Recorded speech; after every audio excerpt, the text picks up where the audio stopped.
Bien le bonjour tout le monde, bienvenue à cette autre édition de Conseil de vie de Fantasy Football avec Simon et la figurine de Danny? Je sais pas, c'est écrit fabriqué pour McDonald's 2025, fabriqué en Chine. Ah, C'est de la K-pop, je crois. ben C'est de la oui, K-pop. les C'est- Saja Boys. Oh boy! Oh boy! Ben oui, écoute, Non, c'est à cause depuis tantôt, je qui l'ai dit devant moi. petite fille de 9 ans dit la K-pop et les Saja Boys. Les sages. OK. Mhm. On dirait un nom de lutteur indien. Les C'est Saja d'ailleurs le Boys. nom d'une équipe de Fantasy Football dans ton pool, les Ah, Saja c'est Boys. ça que ça veut dire! C'est ça. Fait que clairement, c'est qui les Saja Boys dans ton C'est pool? Dave? Dave. C'est Dave? Ouais, mais Dave, Mais Dave, il y a Dave. des enfants, dont une petite fille, forcément. Ben oui, Dave, je pense à un an de différence avec les. OK. Tu sais, c'est comme décalé. Mon gars, Bon, son ben, c'est gars, ça. sa fille, la mienne, ou quelque chose de même. Là. Donc, la tienne, elle a un an de plus. Donc, la tienne a 10 ans. Ouais, ma blonde, pas ma blonde, ma fille est pas. Elle est K-pop, elle connaît la K-pop, mais Ouais, j'entends mais pas trop. si la fille à Dave a. Donc, Ah sa ouais. fille à Dave a 9 ans, elle est comme la mienne. Donc, effectivement, c'est K-pop Power. Mais Dave, présentement, se pose plus de questions. Pourquoi Shadow Sanders Ne joue ne pas. joue pas? Surtout compte tenu des performances de Dylan Gabriel. Ben, j'y ai écrit pourquoi. OK, vas-y. Attends, je vais retrouver la conversation. Ouais, J'y ai retrouve marqué. ça, là. Écoute, je l'ai expliqué. On va l'expliquer à tout le monde, OK? Vas-y. Dans le fond, j'ai ma... dans le fond, j'y ai marqué tout simplement que le coach aime mieux perdre sa job parce qu'il ne l'a pas fait jouer que la perdre parce qu'il l'a fait jouer. Puis c'est son choix. Rendu là, c'est un choix. Ça, c'est clair. Mais c'est clair qu'on s'en va vers un autre carrousel de changement d'entraîneur. Ça, c'est Ah, sûr. ben oui, écoute, celui à Miami, là, les pantalons trois quarts, là. Ouais, mais là, lui, en fait, c'est en fin de semaine. Non. C'est dans 2 ou 3 semaines. Il y a déjà une proposition qui est faite, là. C'est le match entre les Dolphins et les Browns de Cleveland. Le gagnant a le droit de ne pas limoger tout de suite son entraîneur. Ah non, Voilà, c'est ça. il va t'avoir un carrousel. Tu sais, il y a juste le gars au Tennessee, je pense, qui a perdu sa job. Ouais. Il y a juste le gars au Tennessee, puis honnêtement, c'était pas mon premier, là. Non, en effet. Écoute, il aurait peut-être été troisième, là. Oui, mais il y en a d'autres qui le méritent Au un peu plus avant. top 5 assuré, là. Top Oui, 5 assuré, mais c'était pas mon premier. Quand j'ai vu ça, j'ai fait OK, il y en a plusieurs qui l'auraient mérité, là. exactement. Bon, Ben ben, voilà. revenons à nos petits moutons, c'est-à-dire nos joueurs à surveiller pour la semaine 8. J'ai bien hâte de vous présenter ça. Et Évidemment, c'est une présentation du centre capillaire de Tunisie. Alors, comme vous pouvez voir, Danny et moi avons le même coiffeur. Tout à fait. Chic. Chic. Très Chic chic. avec de la crème Gillette. Voilà. C'est Et ma manière d'encourager les patriotes. Et on va donc vous suggérer des joueurs à surveiller pour la semaine 8. Évidemment qu'ils ne sont pas des joueurs élites parce que ça, vous n'avez pas besoin de nous autres pour ça. Non. Mais pour aller chercher des deuxièmes porteurs de ballon, receveurs de passe ou des flex ou des, comme dans la ligue du Pôle à Mike, où c'est 3 flex, vous avez besoin de joueurs. Fait qu'on est là pour ça. On va donc vous suggérer des bons joueurs. Avant de commencer, on vous rappelle que c'est By Mageddon. Ah oui, Donc, rappelle-nous les 6 équipes qui sont en bye week, en congé cette semaine. C'est énorme, ces il équipes. y a quand même du gros gibier dans ces équipes-là. Vous avez Arizona, OK. vous perdez McBride. Vous avez Détroit, vous perdez Gibbs. C'est pour ça qu'on l'a fait courir comme un Gibbs, Goff, Ah, Montgomery, Amon-Ra ah, St. Brown, Jameson Williams, la mais défensive. c'était plus pour mentionner la grosse semaine 7 de Gibbs. Là. Je pense Ouais. qu'il était rendu à 30 points, milieu du deuxième quart. Ouais. C'est à cause de 60 et 18 verges, j'étais belle, là, ça n'avait pas de bon sens. Vous avez Jacksonville, vous perdez Hunter. Parce que Brian Thomas n'est plus un facteur. Là. Ah, c'est bol. Je veux pas faire Ça, de peine. c'était le match du dimanche matin Oui. que j'ai pu regarder parce que j'étais en voyage. J'ai pu regarder ça. Et c'était Brian Thomas, là, il y avait des passes échappées, c'était pathétique. Là. Fait que Travis Hunter est là. Je ne savais pas comment mieux résumer, mais tu as bien fait ça. Donc, vous perdez Travis Hunter parce que Travis Etienne n'est déjà plus un facteur. Il l'a été 5 semaines, 4 semaines, puis on voit que la production commence à baisser. Vous Ouais. perdez Vegas. Oh, Vegas, Ashton Genty. Ouais, malgré sa petite semaine. Oui, mais on s'entend qu'il commençait. Il commence. Il commence. Vous perdez les Rams. Vous perdez. Oh! Vous On perdez perd Stafford. Davante Adams, Stafford, Davante Karen Adams. Williams. Et vous perdez Seattle. Et mon nouveau wide receiver que j'avais gardé, je crois, pour plusieurs années, JSN, Smith Ouais. Jigba, ne va que me manquer à savoir comment l'écrire. Donc, Alors, parce c'est que gros. je suis condamné à écrire 3 lettres. Je pense pour un Voilà. bout, ça va être JSN. On se cassera pas la tête. Et donc, tu viens d'énumérer les 6 équipes, si je ne me trompe pas, Oui. qui sont en congé cette semaine. Ce qui fait qu'on a donc. Le champ arrière de Seattle ne vous manquera pas vraiment. Non. Parce qu'on parle d'une pièce de 25 cents que tu flippes. C'est soit Charbonnet ou c'est Walker. Puis, Puis à chaque semaine, ça change. Fait que, ça change. Fait que ouais. ça ne te manquera pas. Mais allons-y. Déjà, avec les joueurs à surveiller semaine 8, compte tenu justement des équipes en congé que tu viens d'énumérer, débutons par les carrières. Qui nous suggères-tu, Danny, pour la semaine 8? Je vais commencer. Loufoque. Ouh! Tyrod Taylor contre Cincinnati. Ben, je l'avais, bâtard. Quoi? Ah oui, OK. Bon, ben, c'était pas si loufoque que ça. Parce que On essaye. Cincinnati, c'est la 3e pire défensive contre le jeu aérien. Fait qu'il n'y a rien de loufoque contre Si Cincinnati. vous nous avez écouté la semaine passée, je crois que c'était la pire. Donc, il y a eu une certaine amélioration du côté de Cincinnati. Hein? On commence baby steps. Donc, Donc, Tyrod Taylor, bon choix. Là, je veux juste être sûr de ne pas me le faire reprocher. Est-ce que Bo Nix est dans le top 10? cette semaine, je te l'accorde, mais la semaine prochaine, ne me refais pas ça. D'accord. Ben là, Bo Nix a le meilleur affrontement possible. La pire défensive contre le jeu aérien, c'est toujours celle de Dallas. Et là, on a Dallas contre les Broncos. C'est juteux. Faut juste pas commencer au 4e Ça me fait penser, là, pas le In-N-Out Burger, mais je pense que c'est plus. Tu te souviens-tu du burger à Pittsburgh, la fameuse place où ils mettaient des frites dans le burger? Oui. Puis là, tu t'en prenais une bouchée. C'était des là, pains sandwich, c'était même pas des pains burgers, puis c'était oh, pas ouais. cuit. Puis là, t'en prenais une bouchée, mais tout tombait. Là, il y en avait trop. Là. Ben là, c'est ça, Bo Nix, cette semaine. Bo Nix contre les Cowboys de Dallas, ça va être juteux.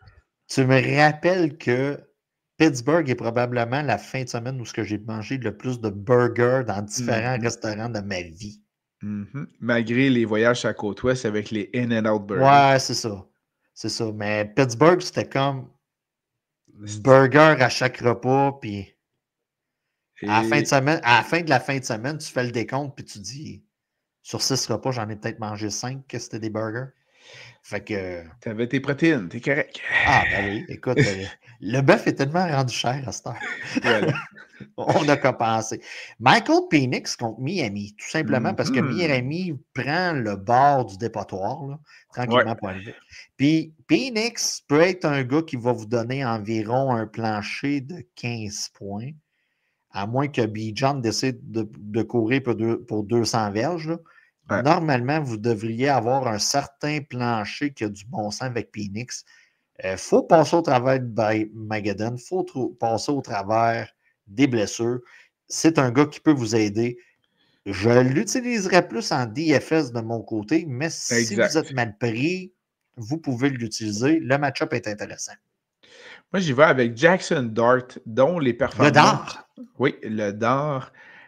Il offre de bonnes performances, autant football qu'en fantasy football. Oui. Donc, ça, c'est fort intéressant. Et là, on a un match intra-division contre une défensive beaucoup plus permissive qu'on le croyait, celle des Eagles de Philadelphie. Donc, le Dart est à surveiller. Le Dart de New York. Le Dart de New York. Ça fait tueur un peu. Et Dans le domaine du fantasy football, il y a une occasion où ce que le match-up est peut-être plus ou moins intéressant, mais le joueur performe toujours parce que c'est un revenge game. Et voilà. C'est un C'est gars. une thématique de la semaine. C'est un gars qui affronte un ancien club. Et qui dit Green Bay dit Aaron Rodgers. Et voilà. Et voilà. Donc, sur papier, ça sonne pas sexy, parce que vous avez Micah Parsons qui va juste vouloir le défoncer. Mais je m'attends à une très grosse performance cette semaine d'Aaron Rodgers qui va vouloir mettre ça dans la face de Green Bay. Et c'est pas mal sa première occasion depuis son départ. Donc, d'après moi, il va allonger une coupe de liasses de billets à la c'est table ça. de vestiaire. Et un peu de ayahuasca. Voilà. Argent et ayahuasca et une retraite fermée dans le noir. Alors, ce sera effectivement, ben, tu me l'enlèves, c'était une de mes thématiques de cette semaine. C'était les Revenge Games, donc les revanches. Alors voilà. As-tu d'autres carrières à suggérer pour la semaine 8? Non, je suis sincèrement désolé de t'en avoir enlevé. Sans problème, allons-y du côté des porteurs de ballon. Je vais donc débuter tout de suite en tant que match revanche. Saquon qui affronte les Giants. Saquon n'est pas dans une bonne séquence, disons-le tout de suite, là. Ça va pas très bien. Et quoi de mieux pour te remettre sur le droit chemin qu'aller voir son ex? Et voilà, aller voir ton ex pour t'apercevoir que c'est toujours mieux d'y piler d'en face que de revenir avec. On vous conseille fortement de ne pas nécessairement piler sur la face de votre ex. Non, on vous conseille de faire d'autres choses. On vous conseille de faire d'autres choses avec votre ex. Oui. Souvenir, pour les souvenirs. Mais non, c'est ça, c'est un match-up très important. Il est très juteux. DeAndre Swift contre Baltimore. Mm-hmm. Du côté de Baltimore, la défensive a quelques trous face à la course et DeAndre Swift devrait avoir quand même une bonne utilisation. On a... J'ai toujours Monorail dans la tête. C'est Monoguy. Monangai. Monangai. J'ai le bon vieux Monorail des Simpsons. Oui, des Simpsons en tête. Mais c'est bon, ça. On n'est pas loin de l'utilisation 50-50, mais Swift est quand même utilisé aux abords de la zone début. C'est lui qui va chercher les touchés. Donc, vous pouvez l'utiliser. Tant aussi longtemps que c'est comme ça, le gars, vous l'habillez à tous les semaines. J'ai deux thématiques pour les joueurs surveillés cette semaine. Le premier était les matchs revanche. Le deuxième, du côté notamment des porteurs de ballon, pour les 3 prochaines suggestions, j'y vais avec le remplaçant du principal. Déboule les 3. Vas-y, scrap. Pire défensive contre le jeu au sol, c'est maintenant rendu Miami. Et ça donne qu'on joue contre Atlanta. Évidemment, Bijan, ça va de soi, mais Algier sera à surveiller de ce côté-là. D'ailleurs, je t'annonce tout de suite, j'ai été chercher dans mon pool. Oui, j'ai vu ça. Je vois ta stratégie. Et j'avais les deux pour mon week-end qui s'en vient parce que ça va être juteux. Ensuite, deuxième pire défensive contre le jeu au sol, Dallas. Bon, tu m'enlèves Dobbins. Et non, en fait, je te laisse Dobbins. Je prends Harvey. Je prédis un match d'éclosion pour Harvey contre cette pire défensive-là où on n'avait vraisemblablement pas besoin d'un Micah Parsons. Et rapidement, petit aparté, lui, Harvey, moi j'habille Dobbins. Oui, je sais. Harvey, entre autres, parce qu'il a été très prolifique du côté des passes captées. Donc, très intéressant de ce côté-là. Si vous êtes dans une situation que Denver doit lancer le ballon, favorisez Harvey. Exact. Donc, si vous voyez un match-up où ça risque d'être des feux d'artifice, favorisez Harvey. Si vous pensez que ça va être plus un jeu où ce que Denver va mener puis on va vouloir écouler du temps, c'est plus Dobbins. Fait que choisissez votre stratégie. Tout à fait. Et pour ceux qui nous écoutez, vous savez que depuis le début de la saison, on prend toujours tous les joueurs ou presque qui jouent contre les Bengals de Cincinnati. Oui. Donc, et là, j'y vais pas avec le workhorse qui est Breece Hall. J'y vais avec Isaiah Davis. Le backup, le remplaçant Isaiah Davis contre Cincinnati, 4e pire défensive contre le jeu au sol. Donc, dans le monde de la musique, on dirait que Simon a sorti joue avec les côtés B-sides. Les B-sides. Donc, Qui ça, était du groupe de Homer pour poursuivre avec les oui, les si dièses. Donc, Simon a sorti toutes les B-sides. Je vais y aller avec un gars qui a été repêché top 10 à la position, mais qui ne l'est vraiment pas. La situation avec Joe Burrow a nuit à son cheminement cette année. Chase Brown contre les Jets, normalement, oui, ça devrait devrait être bon. pas pire. Mais le gars joue même pas comme un top 20 en ce moment. Exact. Mais avec le retour de Flacco, Flacco-Falco, le gars était sur son bateau, enlevait nettoyait les tours, les coques. Les de bateau. Il nettoyait les tours de bateau et il s'est fait engager. Voilà. Ça ressemble un peu à l'histoire de. T'as-tu d'autres porteurs de ballon à suggérer pour la semaine 8? C'est tout. Allons-y du côté des receveurs de passes à surveiller pour la semaine 8. De mon côté, je débute immédiatement. Pire défensive contre le jeu aérien, je l'avais dit, Cowboys de Dallas. Bon. J'y vais avec celui qui a eu le plus de passes la semaine dernière, semaine 7, Troy Franklin. Voilà. OK, ben moi, j'y vais avec Cortland Sutton. Ah! Fait que vous avez votre choix. Bref, vous ne vous trompez pas d'équipe. Vous avez celle qui affronte la pire défensive contre la passe. Ceci étant dit, la deuxième pire défensive... OK, c'est la dernière. Oui. Excuse-moi, vas-y. Je nomme ce gars-là. C'est la dernière semaine que je le fais et le gars a seulement qu'une semaine de jouer. Rashee Rice contre Washington. OK, ouais. Le gars, je le mentionne, dans le fond, la thématique, s'il y a thématique, c'est que j'en parle plus de l'année. Le gars est le premier dans son équipe. Le gars va finir la saison top 10. Mettons, si on part de semaine 7 jusqu'à la fin de la saison, là, ça va être dur peut-être de rejoindre le top 20, mais d'après moi, il va avoir assez de volume pour ça. Donc, Rashee Rice, tu l'as dans ton équipe, tu as été assez patient, tu l'habilles jusqu'à la fin de l'année, tu sautes le bail, là, on s'entend, là, et tu l'habilles jusqu'à la fin de l'année, tu as un league winner dans les mains. Rashee Rice contre Washington, à moins de blessures, le gars, il va être un wide receiver numéro 1 pour votre formation.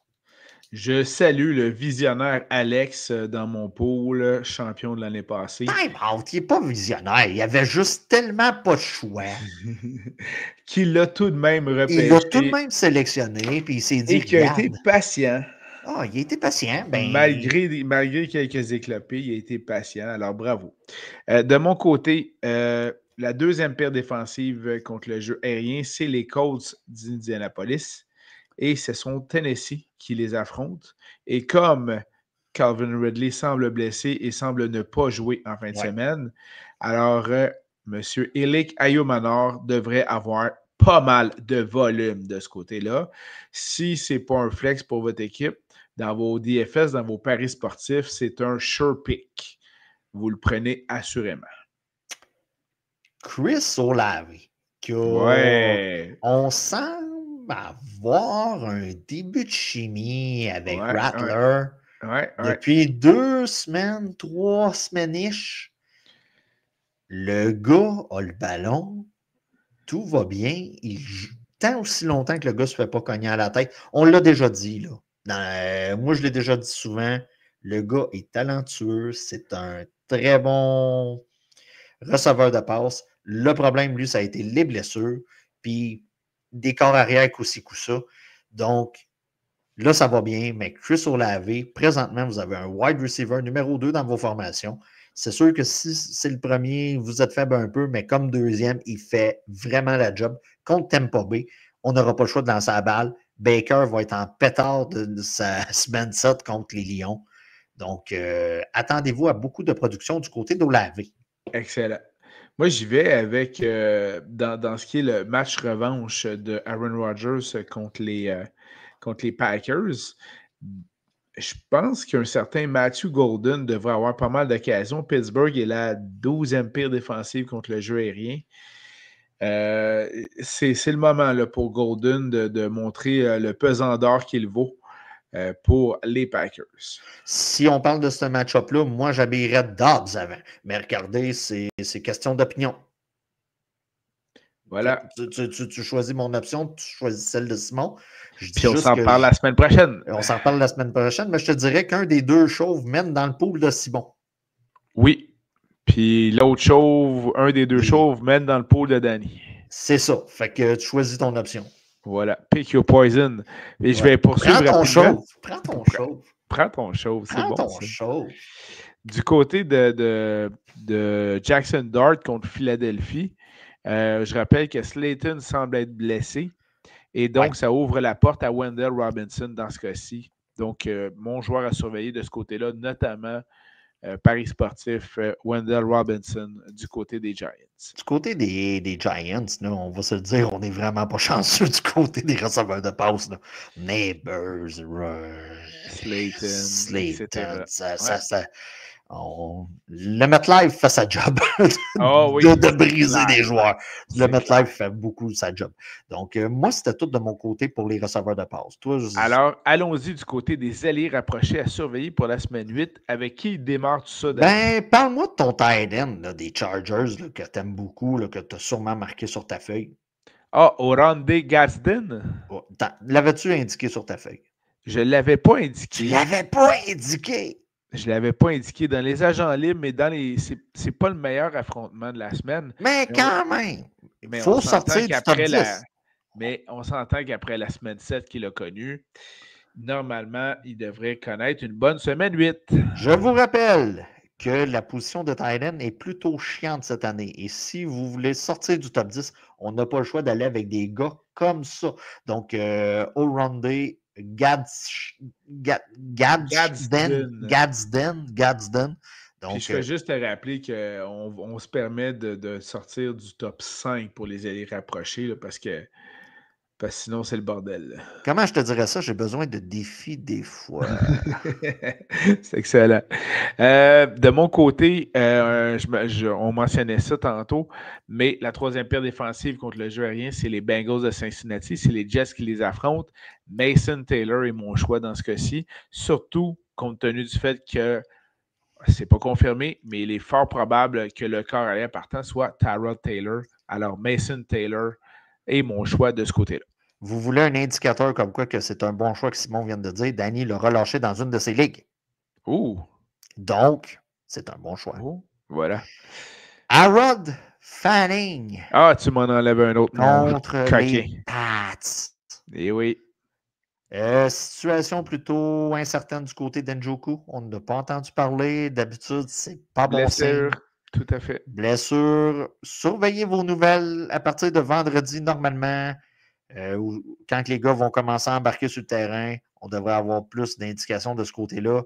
Mais le gars, avec son nouveau corps arrière, son nouveau Joe, ça devrait l'aider. Donc, Fanning contre les Pats. Alors, je ne sais pas si c'est dans le top 5, je vais me risquer quand même, mais Tucker Kraft du côté des Packers. C'est serré, hein? Non, plus tant que ça. Ouais, c'est ça. Il a connu des grosses semaines, mais d'autres très petites aussi. Ouais. Mais là, dans ce cas-ci, match revanche, Rodgers contre les Packers, puis évidemment, Jordan Love ne voudra pas s'en laisser imposer. C'est pas les meilleures défensives de part et d'autre non plus qu'on en passe. Donc, Tucker Kraft du côté des Packers. Et je vais commettre l'irréparable. Ooh. Je vais parler du gars qu'on attend depuis à peu près 5-6 ans. Kyle Pitts. Ooh. Contre Miami. Est-ce que je suis assez sorti du top 10 pour toi, Simon? Ah, ça oui. Mais c'est Fred qui va être content. C'est Fred qui va être content. On y souhaite bonne fête. Dans le fond, Kyle Pitts a quand même reçu sa part de ballon en semaine 7. Il a quand même un certain niveau de volume lorsque c'est Michael Penix qui lance la balle. Voilà. Donc, on l'utilise, on le met en mouvement, il est capable d'aller chercher sa petite part de volume. Et présentement, et l'an dernier, c'était comme ça. Donc, on est sur un stretch de 2 ans. Les tight ends, c'est 10 SL. Donc, Kyle Pitts contre Miami. Excellent. Ça se peut que ça soit une bonne option pour vous. Alors, allons-y du côté des défensives à surveiller pour la semaine 8. Je débute immédiatement. Oui. Mais c'est tous des choix faciles dans mon cas. Je vais prendre la défensive des Bucks de Tampa Bay contre les pauvres Saints de la Nouvelle-Orléans. Tu me l'as enlevé. Je te laisse continuer. Oh, Je vais donc y aller avec la défensive des Colts d'Indianapolis, malgré qu'elle soit la deuxième pire contre la passe. Mais c'est parce qu'on joue contre Tennessee. Tu me l'as enlevé. OK, je vais essayer un troisième, puis qui est un peu plus champ gauche, mais qui va peut-être te rejoindre. Puisqu'on affronte Cincinnati, ayez pas peur, mais vous pouvez prendre la défensive des Jets. On affronte Cincinnati. Je te conseille de prendre aussi la défensive des Bengals contre celle des Jets. Inversement, tout à fait. Inversement. Puis finalement, la défensive des Chiefs contre les Commanders de Washington avec Marcus Mariota. Juste compléter un dernier point. On parle peut-être d'un retour de J.J. McCarthy cette année. Cette semaine. Cette année, ça n'a pas été si hot que ça. Si vous voulez un sleeper, pour moi, la défensive des Chargers peut être sneaky. Vous pouvez l'utiliser en cas de retour de J.J. McCarthy. Parce que j'ai des mauvaises nouvelles pour les propriétaires de Justin Jefferson. Ça se peut qu'on tombe à sec un peu avec McCarthy et Carson Wentz. C'est pas la même utilisation. Et ça se peut qu'on retourne vers cette bumpy road pour vous, les propriétaires de Justin Jefferson. As-tu d'autres défensives à surveiller pour la semaine 8? On a assez dit. Allons-y du côté des batteurs à surveiller pour la semaine 8. Je te laisse débuter. Evan McPherson contre les Jets. Ouais, s'il y a bien un match qu'il faut qu'il produise, c'est là. Oui, puis c'est un gars qui a... Je l'ai dans ton pool. C'est un gars qui m'ennuie beaucoup par rapport à sa situation de corps arrière. Mettons, on parle depuis la blessure là, jusqu'à la semaine dernière. On va être plus efficace en attaque. On devrait rentrer plus dans la zone des équipes adverses. C'en est un qui va en profiter. Donc, McPherson contre les Jets. Je vais avec Cameron Dicker des Chargers de Los Angeles. Dicker de kicker. Yeah, contre les Bears de Chicago. Il devrait y avoir des points qui se comptent dans ce duel-là. Will Lutz de Denver contre Dallas. Il me l'enlève. Ça va de soi, là. Ça va de soi. Je vais y aller immédiatement pour ne pas me le faire enlever tout de suite. Parker Romo. J'y ai pensé, par exemple. Ouais, qui est le batteur des Falcons d'Atlanta contre Miami. Normalement, en tout cas, si ce n'est pas une dégelée, un blowout qu'on appelle, ben, il y a les caractéristiques de ce qui peut s'apparenter à une dégelée. Là. Jake Moody contre Baltimore. Ouh, sexy pick. Sexy pick, le gars de Chicago contre Baltimore. Et un des seuls joueurs qui peut se dire qu'il y a une saison potable du côté des Jets, c'est Nick Folk. Et là, on joue contre Cincinnati. Alors, on a besoin absolument de son pied pour pouvoir gagner. Ouais, on est rendu là. On a besoin de tout du côté des Jets. Alors voilà, c'était les batteurs à surveiller pour la semaine 8. Danny, as-tu des choix de la semaine pour les poules de type Survivor? Écoute, oui. Ah, parce que là, on a quand même by Mageddon, 6 équipes en congé cette semaine. Ça donne moins de choix. Hein? Et j'essaye de sortir du top 10. Même principe, j'essaye de sortir du top 10, mais des choix un peu plus faciles et peut-être un underdog que je mets gagnant comme dernier. Vas-y donc. C'est très dur de prédire le football cette année, soyons honnêtes. Même la semaine 7, il y a eu son lot de surprises. On est passé proche. Là, les Giants qui battent Denver, c'était un upset, ça. Là. Oui, c'est vrai. C'est vraiment proche. Donc, victoire des Bengals contre les Jets. Je crois que je vis très bien sur cette planète-là. Intéressant. Continue. Victoire des Falcons contre les Dolphins. Ben là, ouais. Effectivement. Ça va de soi. Et mon upset de la semaine, les Steelers vont gagner contre les Packers. Oh, dans ce match revanche d'Aaron Rodgers. Oui, pour moi, c'est mon upset de la semaine. Anyway, il y en a à peu près 5 à chaque semaine. Là. Mais ça, c'est de la musique à mes oreilles parce que ça veut dire que DK Metcalf va donc connaître un bon match. Non, il va se blesser et c'est Calvin Austin qui va avoir toutes les balles. Ah, ça, c'est chiant. De mon côté personnel, dans mon Survivor, je suis toujours en vie, malgré toutes les mauvaises prédictions que je fais sur Internet. Félicitations. Les dimanches. Je suis toujours en vie. Et mon choix de cette semaine, c'est les Bucks contre les Saints. Ouais, OK. Ça va plutôt bien. Ça va plutôt bien. C'est à Tampa Bay ou c'est en Nouvelle-Orléans? Je crois que c'est en Nouvelle-Orléans. Oui, c'est en Nouvelle-Orléans. Oh, intéressant. Et j'ai quand même réussi à pas trop passer de gros clubs depuis le début. Là, je suis comme dans ma période cruise control où ce que je souhaite que certains crèvent. OK. Donc, mais on est 13. On est Wow. 13. Je crois que c'est un Survivor où il y avait les gars de BPM. Et ils sont tous morts. Et tu es Et encore là. et je suis toujours là. Gilbert est mort la première semaine. Alors, tu le rappelleras quand tu vas en croiser un lors d'un de mes voyages. Voilà. Allons-y du côté des conseils de vie. Je débute tout de suite en soulignant une grande semaine dans le pool de football des beaux-frères, qui est mon pool à moi, avec les anniversaires de Yann le 20, de Fred le 21, d'Éric le 26, si je ne me trompe pas. Bref, une grosse semaine. La rumeur dit que c'est des triplés qui sont morts, qui sont nés à 3 journées d'écart. À peu près, effectivement, avec des gabarits fort différents, ce qui est intéressant. 3 paires différents. Voilà, 3 paires différents, tout à fait. De ton côté, conseil de vie, Danny? Comment je dirais ça? OK, je veux pas mettre personne dans la merde. Ça part bien d'habitude quand tu dis ça. D'habitude, tu nous mets dans l'embarras, mais continue. S'il y en a un qui nous met dans l'embarras, c'est toujours moi. J'aimerais rappeler aux futurs élus municipaux. Oui, le 2 novembre Oui, prochain. 2 novembre prochain. Pour ceux qui Installation ne sont de... pas déjà élus par acclamation. Oui. Mais tu sais, on aime quand il y a un processus démocratique où on a un choix et on vote.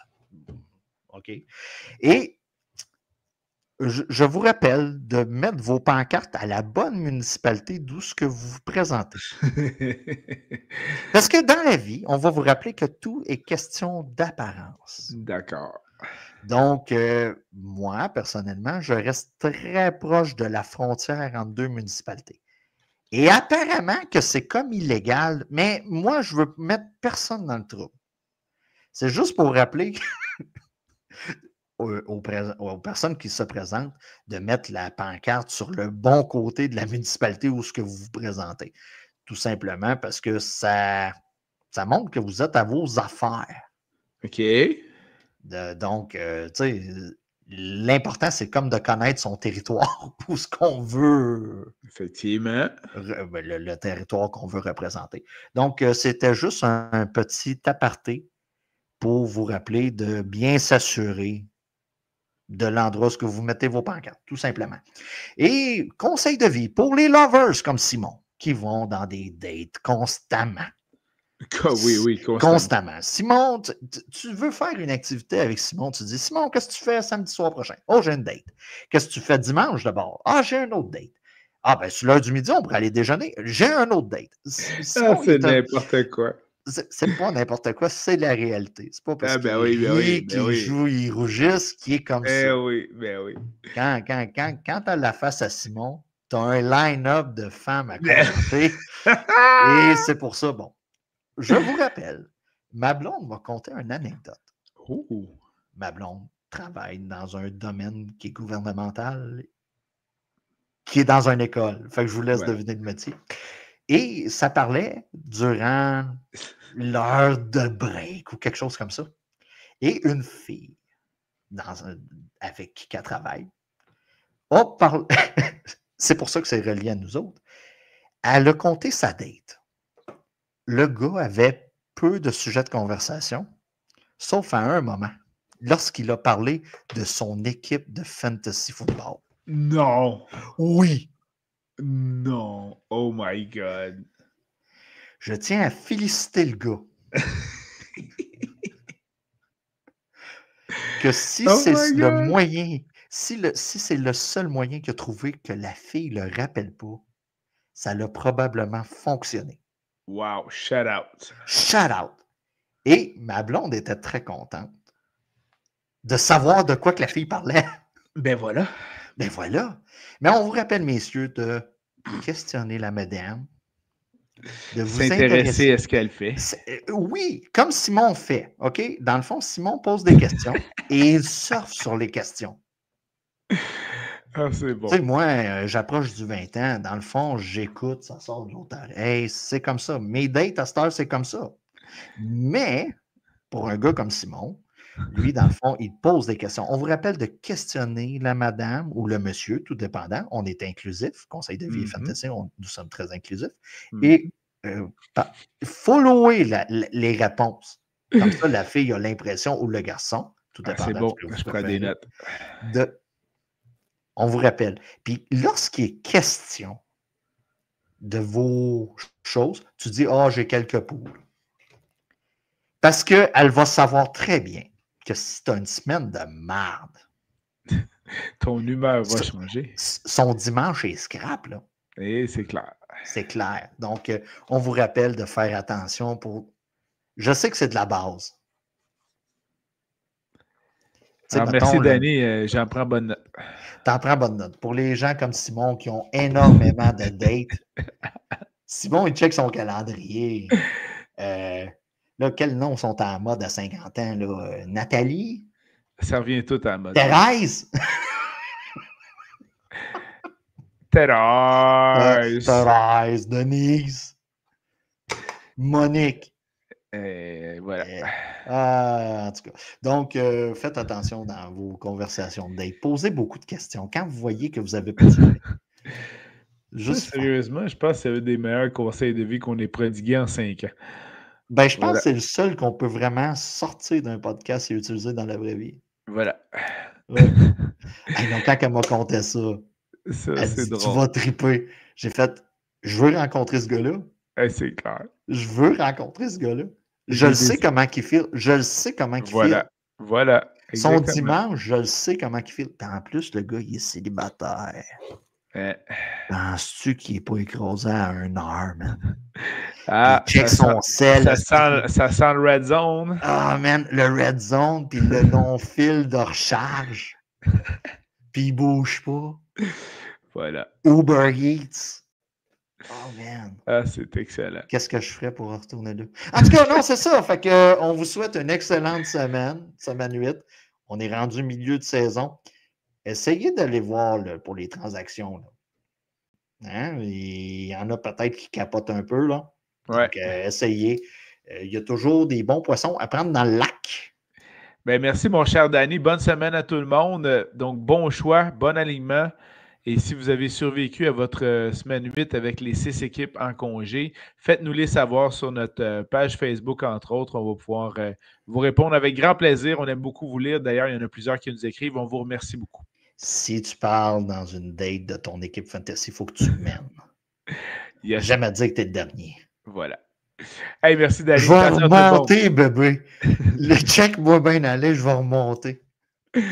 Salut tout le monde. À bientôt. Ciao, bye.